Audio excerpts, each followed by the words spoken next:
Hello guys, இன்றைக்கி டிஃப்ரெண்ட்டான ஒரு எக் ஃப்ரை ரெசிபி தான் பார்க்க போகிறோம். அதுக்கு ஃபர்ஸ்ட்டு எக்கை ஒயிட் தனியாக எல்லோ தனியாக செப்பரேட்டாக பிரித்து வச்சுக்கணும். அது என்ன ஷேப்பில் வேணுமோ அந்த மாதிரி இங்கே கட் பண்ணி எடுத்து வச்சுக்கலாம்.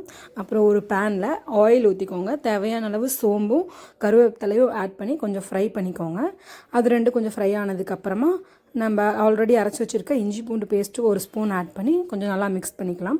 அது கூடயே பொடியாக கட் பண்ணி வச்சுருந்த தக்காளியையும் ஆட் பண்ணி கொஞ்சம் ஸ்மாஷ் பண்ணி நல்லா ஃப்ரை பண்ணிக்கலாம். சால்ட்டும் அப்போவே ஆட் பண்ணிக்கலாம். அது கூடயே முட்டை மசால் அண்டு சிக்கன் மசால் எவ்வளோ தேவைக்கு ஏற்ப வேணுமோ அதுவும் ஆட் பண்ணிவிட்டு மஞ்சத்தூள் கொஞ்சம் ஆட் பண்ணிவிட்டு குருமிளகு எந்த அளவுக்கு நமக்கு வேணுமோ அந்த அளவுக்கு குருமிளகு தூள் பண்ணி ஆட் பண்ணிக்கோங்க.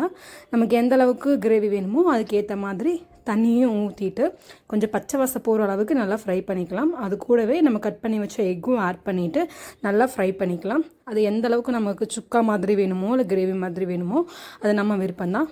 எல்லோ எக்கு தனியாக ஆட் பண்ணோம்னா அது உடையாமல் வரும். அதனால தான் நம்ம பிரித்து ஆட் பண்ணேன். ஸோ இது எந்த அளவுக்கு உங்களுக்கு வேணுமோ அந்த அளவுக்கு சுக்கா மாதிரி ஃப்ரை பண்ணிக்கோங்க. இதை நம்ம சப்பாத்தி கூட மேட்ச் பண்ணி சாப்பிட்லாம். ஈவன் தோசை கூட மேட்ச் பண்ணி சாப்பிட்லாம். டுடே சண்டே எங்கள் வீட்டில் மட்டன் குழம்பு வித் எக் ஃப்ரை தான் ஸ்பெஷல். வாங்க சாப்பிடலாம். Okay guys, bye. Subscribe for more videos.